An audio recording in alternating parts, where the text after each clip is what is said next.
What's up, everybody? The most common question I get asked in today's market is, when is the bubble going to burst? When is the market going to crash? We know it's going to crash and we know it's going to be this year. Why don't you just tell us when? And I get it. Look at all these videos that people are putting out there. Housing market crash, house crash, Cali crash, the crash is coming, sell now, home building, boom. There's a lot out there that creates a lot of fear and panic. Even when I make my own videos about the housing market forecast and I use sources like Redfin or Zillow or CoreLogic or Realtor.com, some of the comments I get back are so negative, like they know something that the rest of us don't. Market will crash 2024. Wait, don't buy. Better start making housing market collapse 2023 videos. We have a major crash coming. The economy is going to crash. Smart people will sell now before they lose everything. I get it. There's a lot of fear going on. There's a lot going on in the world.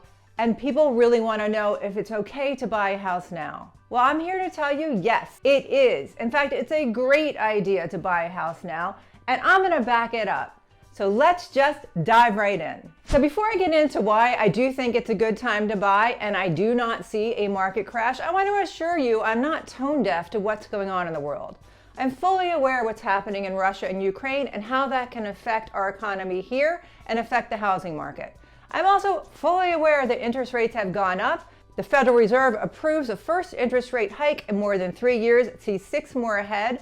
And we know that when the Federal Reserve raises rates, it does affect the mortgage rates, not directly, it's not apple to apple, but they do take their lead from the Fed Reserve. I'm also aware that inflation is the highest it's been in 40 years. I too go to the gas station and see the prices and kind of freak out a little bit, to be honest. So I am aware of what's happening in our economy, in the world, and how it affects the housing market.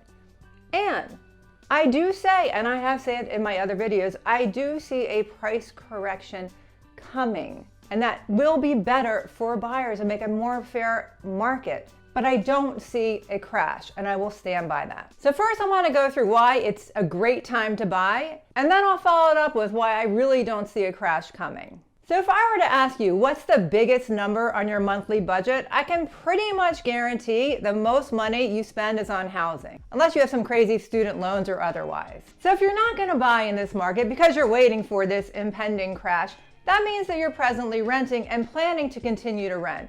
So let's just take a look at what's happening in the rental market. According to The Guardian, renters across the US face sharp increases, averaging up to 40% in some cities. On the last 60 Minutes, Leslie Stahl did an entire story about how rents are going through the roof. She reported that rents have gone up 16% just since last year, and that people are spending half their income on rent. And according to Redfin, rents have gone up 31% in Florida, 40% in Austin, and 35% in New York, just to show some examples of how high these rents have gone up.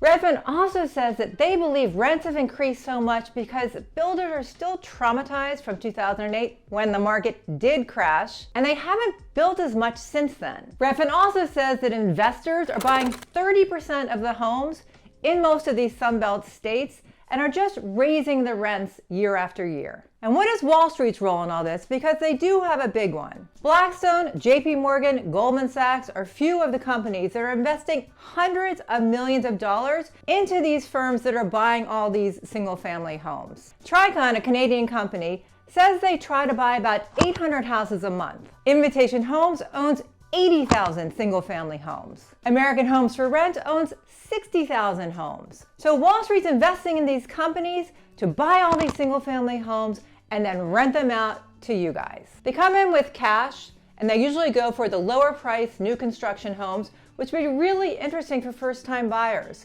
But these first-time buyers, they can't compete with cash investors. So the investors will buy these houses for cash, maybe fix them up a little bit, not much really needs to be done, and then put a premium rent on it. They even admit that millennials are their prime target, and this is what millennials want, according to them. They want to just move into a house that's broom ready. So what happened to the American dream? The attractive home of John and Margaret Bryant, the home they've always dreamed of. I want to know, if you are a millennial and you're watching this video, please comment below. I want to know if you agree with them. If you just don't care about owning a house and you prefer to rent something that's ready to move in, no matter what the price is. Because here's the way I see it. If you own your own house, you're paying your own mortgage and investing in yourself. If you're renting, you're paying the landlord's mortgage and you're helping him or her invest in themselves. So why wouldn't you choose yourself over somebody else? Plus, there are tax benefits to owning. You need to speak to your accountant, but ask them how much money you're going to save by owning your own house. And honestly, if I gave you the choice of keeping the same amount every month for your home for the next 30 years, or you can depend on your landlord to raise your rent whenever they feel like it and either adjust to their number or find a new place and pay for moving costs, etc. Honestly, which would you choose? And I do understand that mortgage rates are starting to go up, but they are still historically low. And if you buy now and they go up, you save money. If you buy now and they go down, you can always refinance. Do you think that you're going to be able to ask for a lower rent as inflation increases? It's not going to happen. But please, I do want to hear what you think about this. I mean, we already established that investors are taking advantage of this market. Why shouldn't you? Are you just waiting for this crash that may never come? Because I do agree that as inflation increases and mortgage rates increase, there may be a price correction down the road. But like I said, I don't see any crash anytime soon, at least where I am in the Maryland, DC area. We all know when you go to buy a house, you speak to a lender unless you're paying cash. You get pre-approved for the amount you can afford. So if you find a house that you can afford in today's market, and you can secure that same payment for the next 30 years unless you want to lower it by refinancing, and you're getting tax benefits and building equity, don't you now think it's a great time to buy? I'll even go one step further. After you've done this and secured a home for you and your family and you feel really good about it and you're saving money by not going after these rents that are increasing and increasing, buy an investment property yourself. Become an investor. If you're so sure that this bubble is going to burst down the road, you now secured your own home, start saving your money, and when it does go down, if you think it will, buy an investment property. People are really scared right now between the war in Ukraine, between inflation, gas prices going up, food prices going up, stock market going down. It just paralyzes people and they're just waiting on the sidelines, waiting for something to happen. So don't be one of those people. Don't wait for this crash to happen in 2022 because it's not going to happen. Will we go into recession? Maybe. With all the inflation that's happening and everything else in the world, it's most likely that we will have a slowdown and possibly a recession. That does not mean a housing crash. So be your own landlord.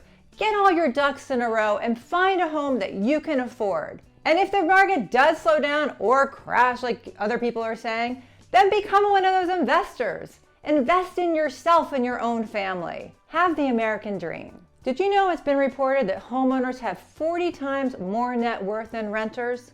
That's what I want for you. I want you to be a homeowner. And if you are already a homeowner and you're thinking about selling in this market, I 100% agree. Take advantage of what's happening right now and make a lot of money. Because like I've said all throughout this video and in my other ones, I don't see what happened in 2008 happening in 2022. Because the difference between now and 2008 was back then people were getting loans that they simply couldn't afford. And they were getting interest only for 2 or 3 years. And when the loan came to balloon and they had to pay the big payment, they didn't have the money because the lenders weren't doing their due diligence. That's not happening today. If you get a loan and you're pre-approved for a loan by a legitimate lender, you can afford this house. And so that's why I'm encouraging you. I am not tone deaf to what's happening in the world. I understand that there are bidding wars and houses are going way up in price. I just want you to be a part of it. And I don't want you to be scared by all of these people saying crash, crash, crash, because I just don't see that happening anytime soon. And if you need help buying or selling in Maryland, DC, my team and I, we would love to help you make that transition as smooth as possible. And if you're looking to buy or sell in any part of the country and you'd like us to help you find a realtor, we're happy to do that as well. Just call, email, text, morning, afternoon, night, we've got your back. And if you did enjoy this video, please consider smashing that like button. I do appreciate it. And telling a friend and subscribing. Thanks for watching. Have a great day. Bye.